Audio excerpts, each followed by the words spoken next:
Jumpa lagi dengan saya, Andri Wongso.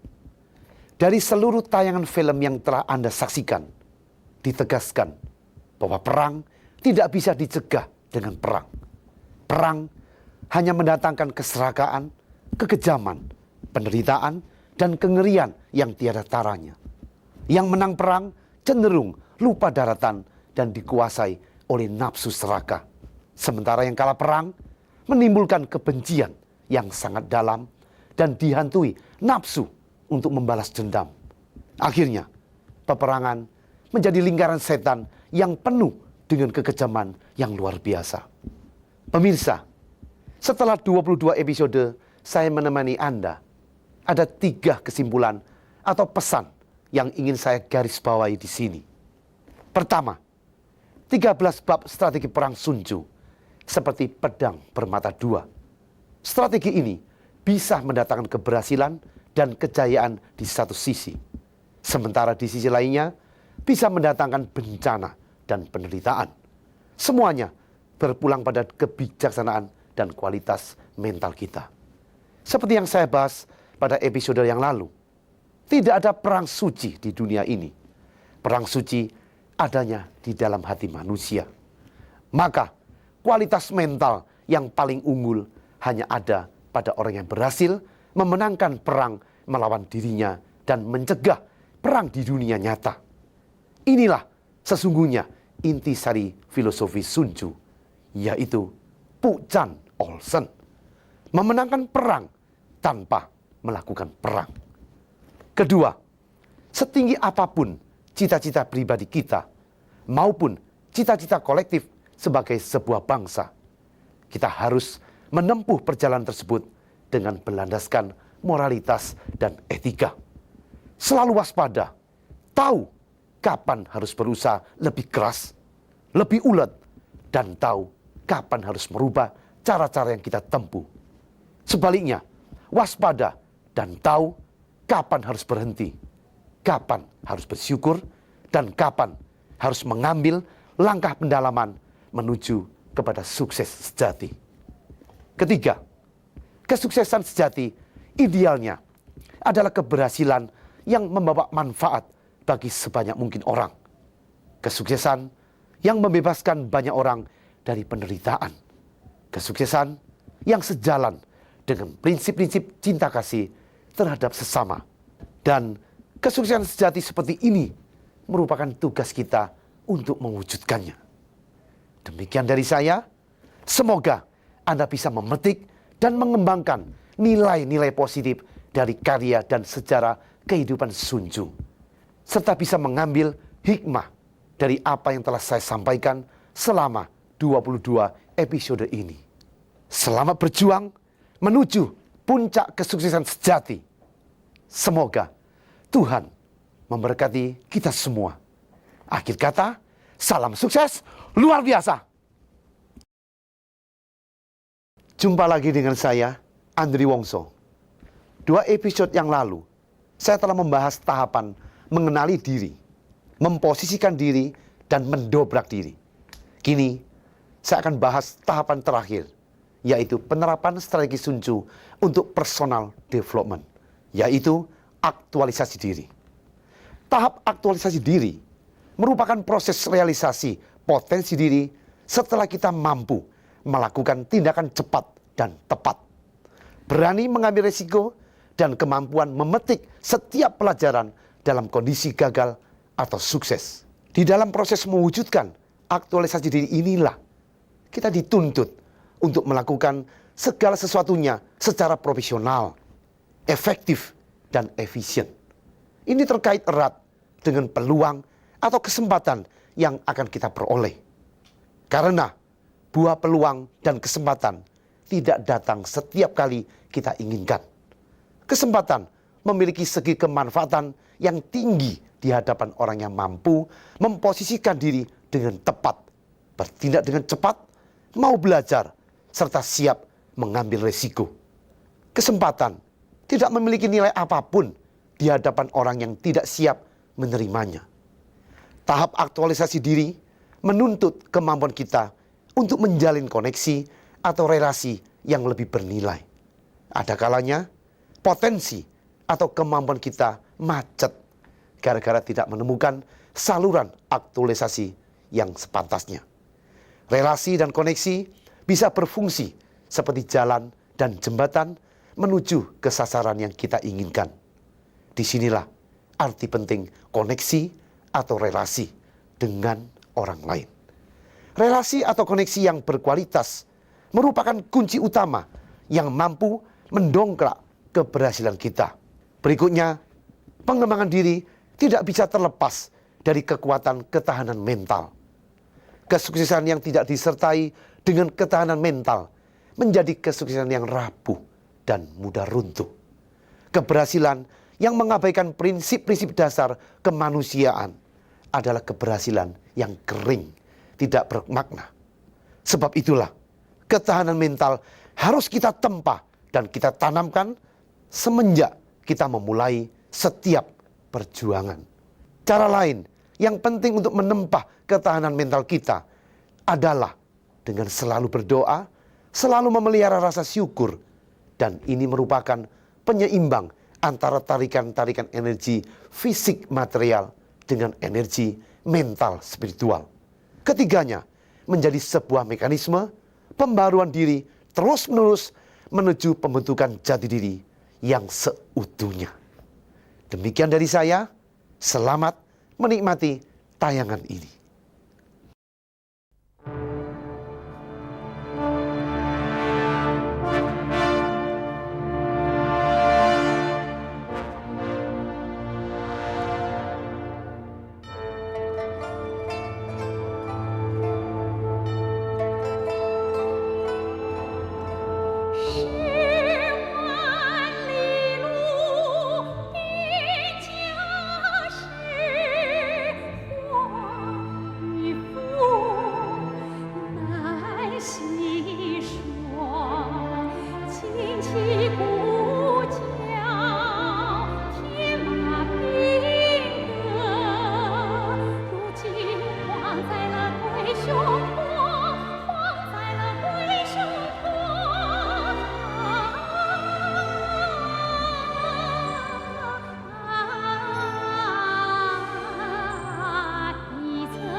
Tidak mengejar nama, konsekuen terhadap kesalahan, rela berkorban. Bangkit orang-orang gagal yang berani menatap kegagalannya dengan kepala tegak. Siap belajar dan berusaha, berusaha dan belajar lagi, bangkit dan bangkit lagi. Adalah mereka yang telah siap menjadi dewasa dan sukses secara utuh. Bangkitlah Indonesiaku. Salam sukses luar biasa. Sukses adalah hak saya. Kesuksesan bukan milik orang-orang tertentu. Sukses milik Anda, milik saya, dan milik siapa saja yang benar-benar menyadari, menginginkan, dan memperjuangkan dengan sepenuh hati. Salam sukses luar biasa. Sukses adalah hak saya. Kesuksesan bukan milik orang-orang tertentu. Sukses milik Anda, milik saya, dan milik siapa saja yang benar-benar menyadari, menginginkan, dan memperjuangkan dengan sepenuh hati. Salam sukses luar biasa.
tidak mengejar nama, konsekuen terhadap kesalahan, rela berkorban nyawa demi kepentingan raja dan rakyat.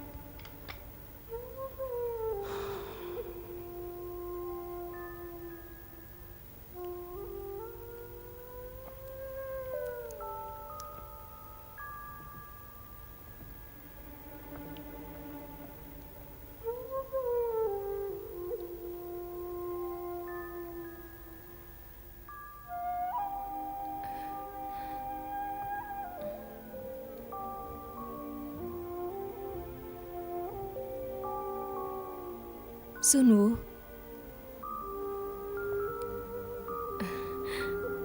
minumlah. Jenderal, Baginda datang menjenguk.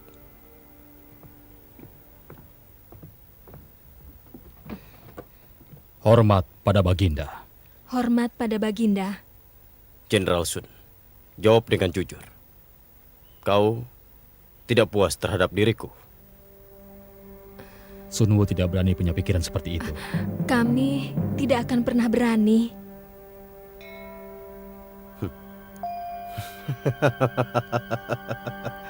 Aku cuma sembarang bertanya.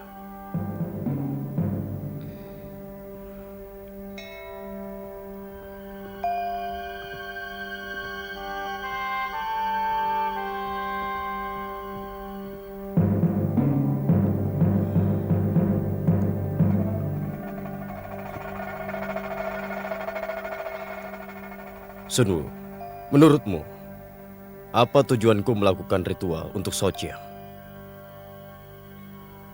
Sunwu tidak ingin tahu apa tujuan Baginda. Jangan bersikap begitu, Sunwu.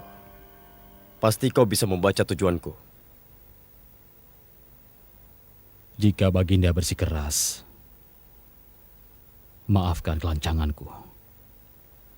Ritual ini hanyalah sebuah pertunjukan yang digelar untuk raja dan rakyat negeri Qi. Pertunjukan itu hanyalah bertujuan agar menimbulkan kesan Baginda sangat menyayangi putri dan menghormati kedaulatan negeri Wu. Itu Baginda lakukan untuk menarik simpati mereka dan agar tidak menghalangi Baginda menumpas negeri Wei, agar mereka tidak punya pikiran bahwa suatu saat Baginda akan menyerang mereka. Jenderal memang luar biasa. Tapi analisamu tidak seluruhnya tepat. Sebenarnya, aku sangat menyayangi Sochiang. Dia gadis yang hebat. Dalam usia muda, dia rela harus menikah hanya demi kepentingan negerinya. Kematiannya membuat aku sedih. Aku melakukan ritual itu agar semua orang